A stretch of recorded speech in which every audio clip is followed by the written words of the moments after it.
Stoppage time with IPJ, my man, John Buckets. Hey, Buckets. It's snowing here. How you doing? Ian, I've got 2 words for how I'm doing right now. You ready? Yeah. Fucking football, man. The results have been absolutely insane for the past month now, but I'm doing well. Freya's doing well. The lady friend is doing well. All's doing well in the Buckets household. Hey, listen, I got to ask you a serious question, and it's a personal question as well. And I'm also asking for Mama Buckets. Why all of a sudden, after 220 episodes where you don't make one single curse word, you just start losing your mind and swearing? Like, what's up there? What changed? You just starting to be yourself? Just starting to get a little bit more comfortable in front of camera, honestly. You know, when you first get started, especially with a personality like you, Ian, I'm not blaming you, but it's a very strong, very demanding, very conquering personality to where I sit in the back and I'm like, I'm nervous to talk up against him. But now I'm finding my confidence, man.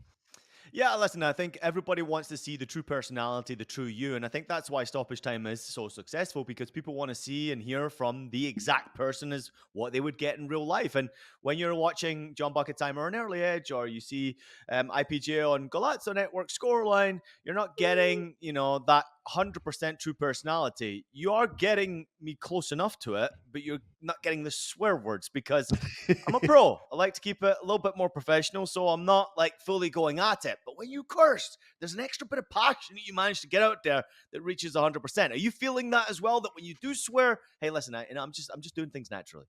It's just naturally, and it is the way that I can show the emotion how I actually mean it. When I go, Bayern Munich's kind of ticking me off right now versus Bayern Munich's fucking pissing me off, man. That's how you know you're getting that genuine me, Ian. I absolutely agree with you. That's how you would speak with your boys, man. You're just Oh, like, you know what I mean? This how fucking shit was this? Then it's oh. difficult for me too, because my mom and dad never swore in my household, Yep. and it's just something that they never did do. And I don't know where I picked it up from, maybe my grandmother's, but at the same time, it is something that's in kind of like the Scottish language. So for me, it was just natural to use curse words. It's just speaking it, hearing it from my people at school and things like that. It just became part of me. So now, like when I swear in front of my kids, people are like, oh, what did you do? You were swearing in front of your children? And like for my kids now, it's just so natural. They don't have a tendency to swear because of it. They just know that dad does it, and that's it. So anyway, let's move on. It's been a difficult weekend for me because got a little bit of the stomach flu. So me and Hot Cocoa were down. Obviously, the socials were down and quiet, which was probably pretty good because producer Jeff was on his travels over to the Netherlands, where I'm sure he had a hell of a great time out there. But it gave him an opportunity to switch off and spend some quality time with family and friends. And Buckets, I hope you had a great Thanksgiving as well. What did you get up to? I had a great Thanksgiving, man. I stayed here in town. I visited some local friends from the dog park. Didn't actually see much family over Thanksgiving. That's going to be more of a Christmas thing for me. But ultimately, I had good drink, I ate good food, and I watched a lot of footy. And it's hard for me to beat that on the Thanksgiving. No, it's pretty special. And there's been so many games now. Club football is back in a big way, because every single time that you go to sleep and wake up, there's a live game going on as soon as you wake up. And sometimes when you're asleep, there's a live game going on. Yesterday, I spent a bit of time in New York City celebrating Paramount Plus and their new docu-series, Pulisic, Christian Pulisic, a camera following around Christian Pulisic. I mean, it's quite incredible. I watched the first episode. I was lucky enough to be invited to watch the first episode. Man, it's really fucking good, man. And they go into the depth of what it is like to play for AC Milan, what it's like to play in the derby against Inter, and what Christian's life is like. And for the large part of the opening 10 minutes of it, they were making fun of Christian as to, wait, what? You're doing a document series on this guy? Like, he's so quiet. Like, you're not going to get anything from him because he doesn't say anything. So they kind of make fun of the fact that sometimes he's a little bit awkward. But I tell you what, this guy's life is very fucking interesting. And actually seeing behind the scenes how he lives his life, what he does, he's a hell of a fucking player. And I can't even begin to imagine what it's like to be, one, captain of United States men's national team, two, playing for AC Milan, one of the most historic clubs in world football.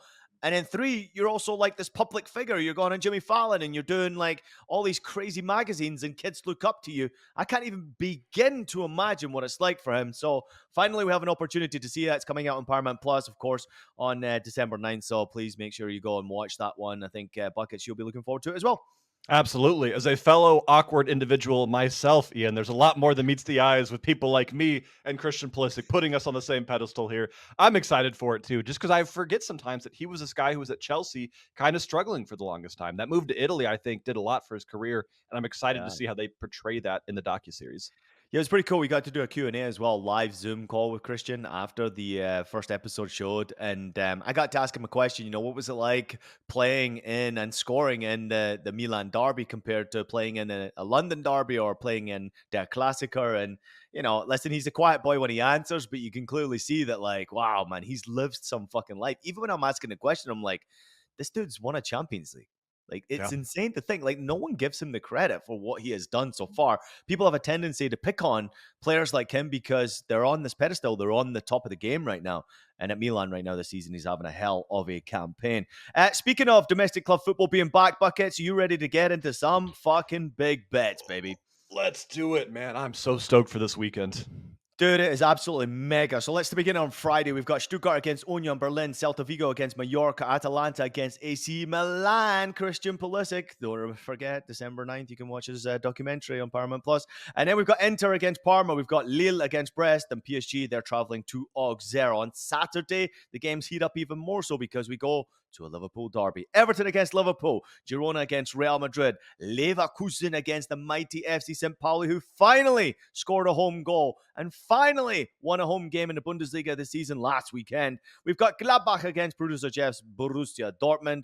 We've got Buckets' Bayern Munich against Heidenheim. And on Sunday, Spurs against Chelsea, Fulham against Arsenal. In Spain, Atletico Madrid against Sevilla. In Italy, we've got Napoli against Lazio, Saint Etienne against Marseille in France. And then on Monday, don't forget, we've got games as well. West Ham against Wolves, Getafe against Espanyol.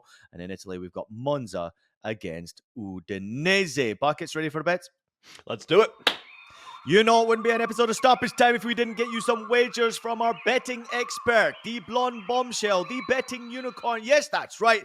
Our man, John Buckets motherfucking Ima. Welcome back to Buckets. It's the big time. Buckets, I'm looking for 7 best bets from you on this episode of Stoppage Time. 2 on Friday, 2 on Saturday, 2 on Sunday. And I'm looking for that 1 on Monday if you can possibly find it. You cannot hide, my boy. The loyal listeners are expecting. Let's go to your best bet number 1 for Friday because there are some games. There are some absolute crackers on Friday, and I'm going to be going to that matchup between Inter and Parma here in Serie A. Serie A is an absolute cluster at the top of the table right now. It feels like there's 9 different clubs that could still win the Scudetto here, but I think Inter are one of the bigger contenders. However, if they're going to win this league, they've got to be able to pick up 3 big points against Parma, which I do think they will do. But Ian, I don't think it's going to be a clean victory here for Inter. Anytime I see Parma, my brain defaults to taking both teams to score, currently priced at minus 110. It's almost even money for a Parma side that has now hit both teams to score in 12 of their 14 fixtures. They have the highest both teams to score hit rate in the league, and they also have the highest both teams to score hit rate when on the road in Serie A. This is a team that we've talked about time and time again because they don't play like a newly promoted side. They're 11th on the table right now. They've scored 20 goals over 14 fixtures. Defense isn't there, but this is a team that goes for goals no matter what. I think Inter win. They probably score 3 or 4 goals here, but I will always take both teams to score if it is playable for any Parma fixture right now. Yeah, I'm pretty entertained by that, what you just said, because that is probably the expert in you. I mean, quality information you just provided right there about what Parma are and what they do. 12 goals scored at home, 14 against away, home, as well. Away from home, it's 8-8. So they are scoring goals, they are conceding goals, and they're making it a bit more difficult for teams, obviously, on the road as well. They've won only 1 game from 6 on the road. They have drawn 4. They have lost 1. So they've only lost that 1 game and drawn 4 away from home. So it has a tendency for me, when you've scored 8 goals and conceded 8 goals, that they're looking for a 1-1 or a 2-2. They're going out there to try and get a goal and hopefully try to protect the lead or hopefully try to protect the point. Obviously for Parma in the table, just being newly promoted, they're sitting mid-table, which is quite remarkable. They've got a very good squad of players. They are a dangerous team. We talked about them early on in the season, so let's not talk about them anymore. Buckets, bet number 2, please. Well, bet number 2 is going to be another team we talk about quite frequently on the show because there has not been a team for me that has been more of a letdown this season, Ian, in this fine Bundesliga than Schalke 04 right now. Schalke was a team that was in the Bundesliga last year. They were struggling, obviously. They got relegated, but this was a good side. It was a good side that is now 14th on the table, all kind of in the relegation conversation here in the second Bundesliga. There's only 1 point separating them from 14th to second to last 17th on the table. Schalke has been embarrassing all season long. And specifically, they've been embarrassing when it comes to their defense. They have the second most goals conceded, 14 matches played, 29 goals conceded, and they're coming off a 3-0 loss to FC Kaiserslautern. This is a team that just can't get it together. This weekend on Friday, they play Paderborn, who is top of the table, the best team in the second Bundesliga, and we can currently get Paderborn over 1.5 team total, Ian, at minus 135. It's a little bit of juice. I understand that. But Paderborn is playing leagues better than Schalke right now. And Schalke is kind of, I don't want to say they've given up because there's plenty of season left here, but they're not playing like a team that is scared of being relegated right now. And they need to be playing like that. I think Paderborn walks all over them here. They're probably going to get 2, 3, maybe 4 goals here. Should be fun, but Paderborn win this and score at least 2. Yeah, the only thing I'll correct you with is they were not in the Bundesliga last year. They were a couple of seasons ago, but they are a massive Thank you. club, by the way. And I mean like a massive club. When me and producer Jeff started with the Bundesliga on Fox way back in the day, we broke down the history of pretty much every club. And even though I'd spent 5 years in Germany, I still didn't really know the true history of a lot of clubs. And when you go into the deep tradition of what clubs really are, this really is the People's Club Schalke. And they turn up to 50,000 fans, regardless of what division they play in, every single home game. It is absolutely insane. But when you watch their football, it's also pretty fucking shit. Like, they just don't play good football right now. I mean, they're so difficult to bet on. Through history, this is a team that did compete in the Champions League back in the day, and they had a great squad of players, and they were very competitive. They've never really competed for the title. Maybe decades ago they were there or thereabouts, but never really competed. They've produced some of the best players out of Germany as well, including, of course, the great Manuel Neuer. He came through Schalke's system, so they've got some great experience through the academy. And one of my good friends and former teammates, Charles Taki, he is the academy director at Schalke, and they continue to produce some incredible players through the ranks, but very quickly they get sold on because the club just is not playing at the highest level right now, and certainly not playing the best football. Paderborn, meanwhile, are flying high at the top of the table, if I'm not mistaken, and they are a dangerous team. Well-coached team as well, Paderborn, so love that bet. That takes care of Friday. Let's go to Saturday, bet number 1. Saturday, it has been a while, Ian, but I don't know about you. I'm feeling like I'm here for a little bit of a parlay partay. It is not something I do often, but sometimes when you find bets you really like that just quite aren't good enough to play by themselves, you have yourselves a little parlay. This is the EPL Moneyline Parlay. I am looking at 2 different fixtures, 2 different big dogs, and 2 moneyline plays here. First, Everton versus Liverpool. Liverpool on the moneyline. I feel like I shouldn't have to explain this one. I know that they're coming off of what I'm going to call a frustrating draw against Newcastle as someone that did have Liverpool money line in that play. But this Liverpool side, specifically on the road for whatever reason under Arne Slot, is unstoppable. I'm expecting an immediate bounce back because they're still 7 points clear at the top of the table. They cannot be dropping points to Everton if they want to go on and win the Prem. So Liverpool money line for the first leg, parlayed with Manchester City money line. And I know that this is going to scare a lot of people because Man City have only won 1 of their last 6 matches across all competitions. However, this is a Manchester City that finally has Kevin De Bruyne back and starting, and I can't emphasize the importance of that missing piece here to the lineup. This is also a Man City side that has been scrutinized and ripped apart in the news for the past month now. And this team, I think, is kind of bringing them together. We saw that big 3-0 win over Nottingham Forest, which might not sound like that big of a deal, but I am going to say right now that that is the focal point and the starting point for City's return to greatness here this season. I'm expecting them to run over Crystal Palace. I think we're going to see a much different Man City moving forward than we saw last month here, Ian. Parlay these 2 money lines together. It's also plus 125. So plus numbers for 2 big favorites to do what I'm hoping they can do in the upcoming weekend. Listen, it's very hard. First and foremost, I'll talk about the first game. I mean, City, I think pretty much I'm with you there. But that Liverpool-Everton derby Ooh. is different, man. It's a different animal altogether. There's a hatred within the city from one another. They don't like each other, right? These are working class people. And that atmosphere when you go to Everton is crazy. Now, if you look at the history, Liverpool have won 1 of the last 7 head-to-head games when they have to go to Goodison Park. 1, and that was in 2021. I think they won by 4 goals to 1. The rest of the time, if I've got time buckets, I'm going to read them out for you. Everton 2, Liverpool 0. Everton 0, Liverpool 0. Then you had the win where Liverpool won 4-1. Then it was 2-2 Everton. Then it was 0-0 at Everton. Then it was 0-0 at Everton. Then it was 0-0 at Everton. So you get my just here, right? Obviously, be Yep. very careful with what you're betting, um, because this is a difficult place. And I'm going to throw another caveat at you. Everton are about to move into a brand new stadium next season. Looks fantastic, by the way. Go research it. It's on YouTube. It's awesome.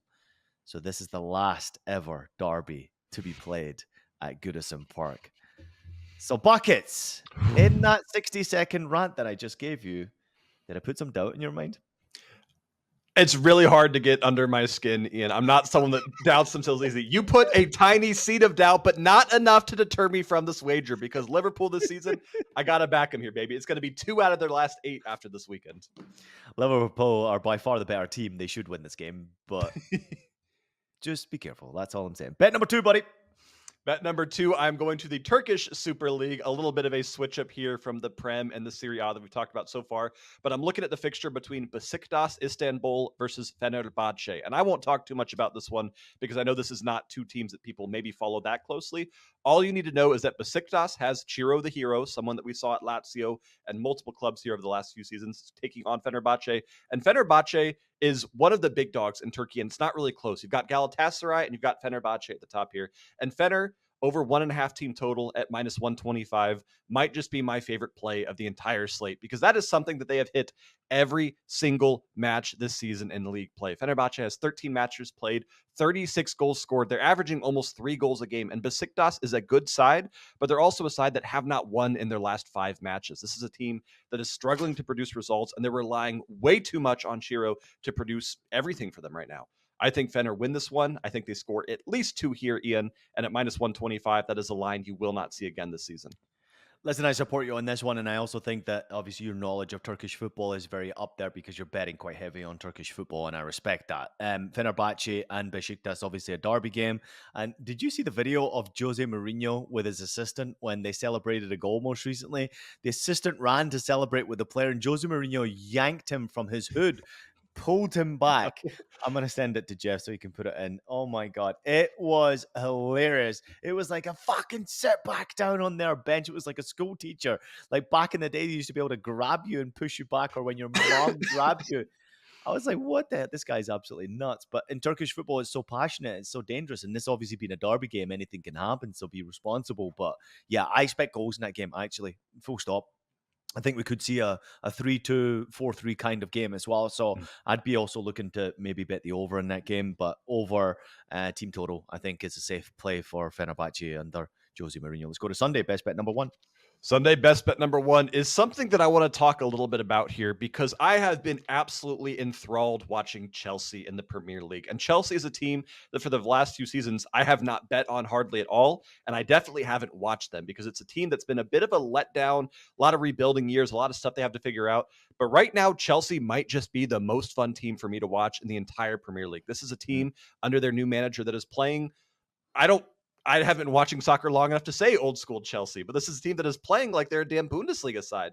Their foot is on the gas from start to go. They do not care about anything besides scoring goals. They've got Nicholas Jackson scoring for fun. They've got Cole Palmer scoring for fun. Christopher Nkunku got that big start against Southampton. We saw him score as well. This team is full of incredible attacking talent, and they're playing like a team that should be scoring goals, which they're finally doing after 3 seasons. Ian, I have had so much fun watching this team. I think they could be a sneaky pick here, potentially to sprinkle a future on even winning the Premier League right now. It's a team that I just want to bet on any chance I can get. And when they are playing Tottenham Hotspurs, a team who is good, a team who is fine, a top 8 club, and you can get Chelsea again over 1.5 team total at playable odds, I'm going to slam that every single time for a Chelsea team averaging more than 2 goals scored per game. Currently priced at minus 135. Again, a little bit of juice here. But Tottenham is not a team that I think of defense when I think of them. I think of them also being a very forward-facing squad under Ange Postecoglou. I think both teams score. I think we see over 2.5 goals. I think we see over 3.5 goals here. But Ian, Chelsea has to be one of the most fun teams to watch. Full stop right now. They really are. And I'm going to give you some credit here because you're the first person to mention that I think in football this season that Chelsea has a chance of winning the title. I don't think I've heard it from any other person. You're the first person I've heard that, but yet they're sitting second in the Premier League right now. They have 14 games, 8 wins, 4 draws, only lost 2, scored 31 goals under Enzo Maresca and conceded 15. Away from home, obviously, they're going away to Tottenham. Get this, they've scored 19 goals in 7 games away from home. They are one of the more entertaining teams, and whether you like it or not, they are a team that is hungry. I don't know if you got to see the goal that was scored most recently during their midweek game.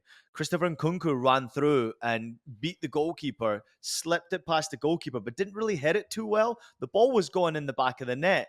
And who stepped up? Fucking Cole Palmer for 1 yard. Stole the goal from him and celebrated, patted him on the back, and then stole the goal.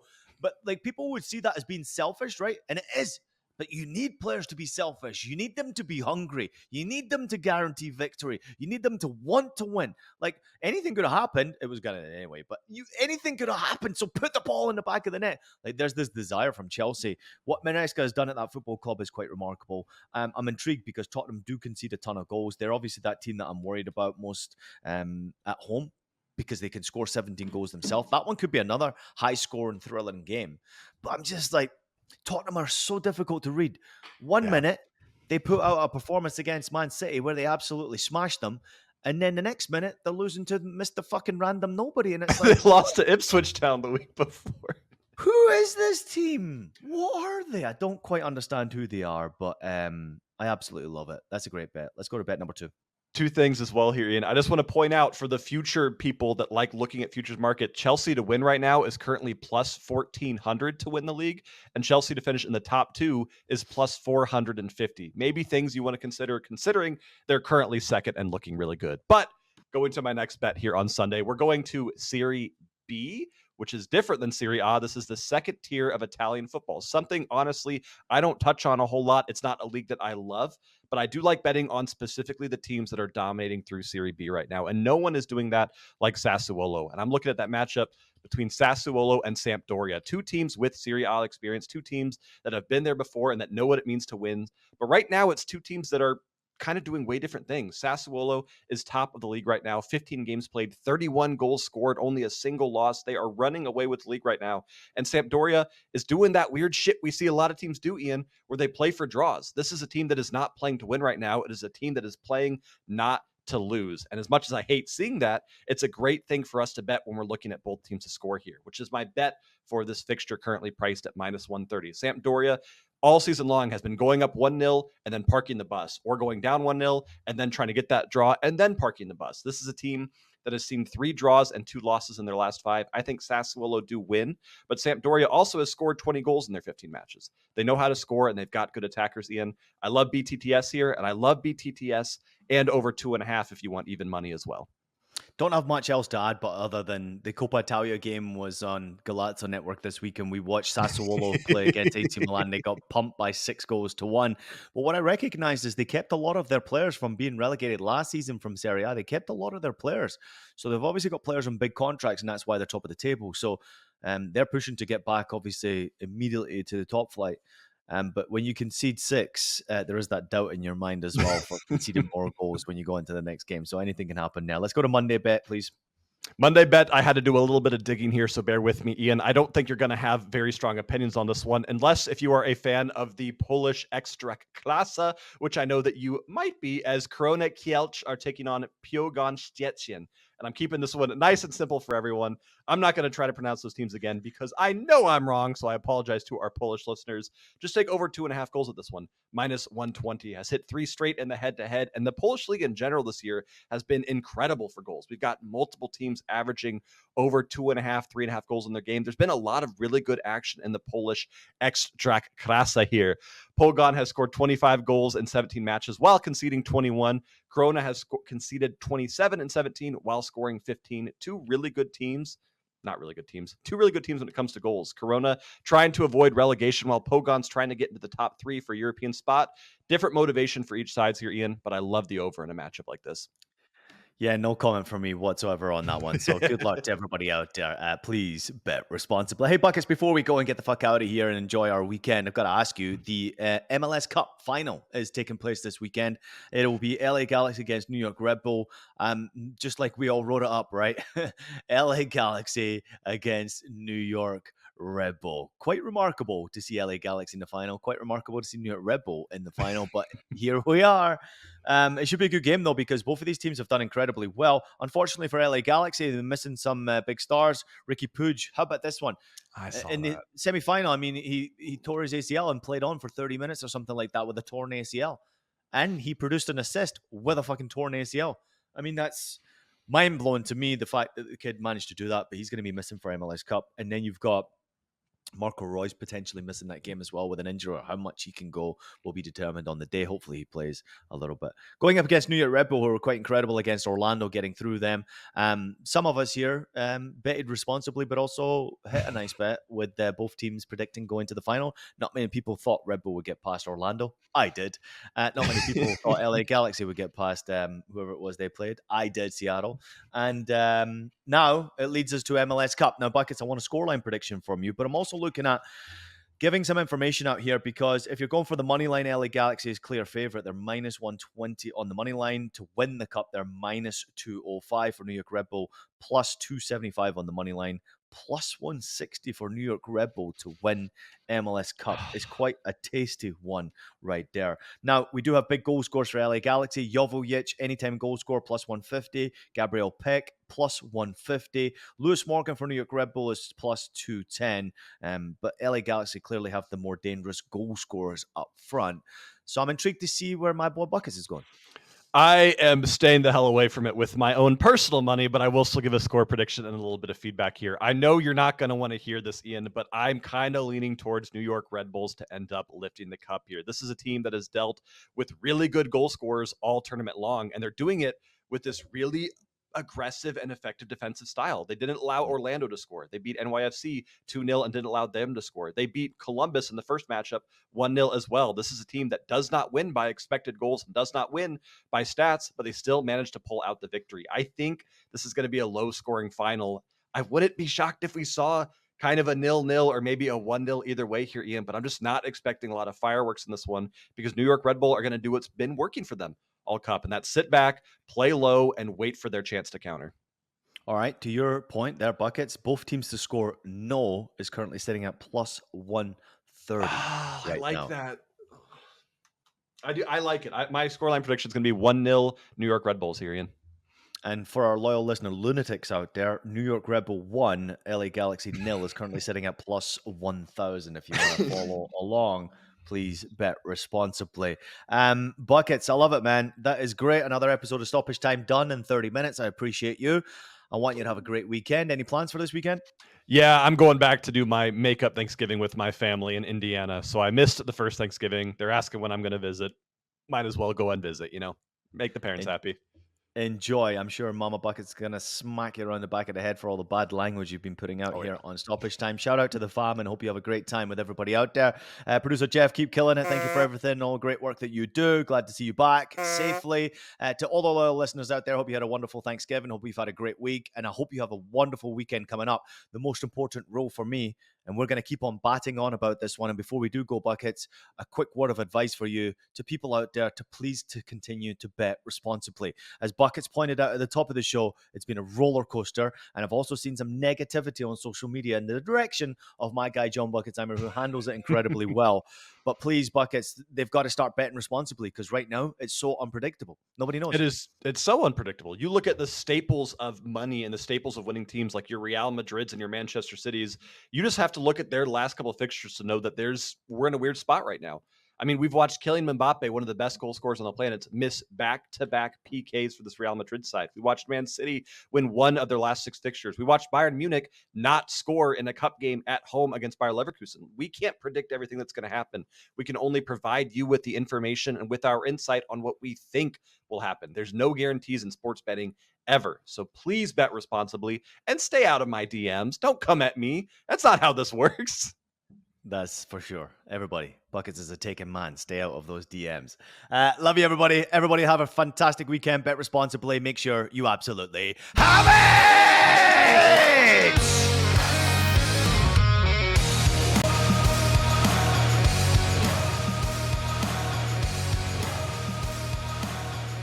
Stoppage time.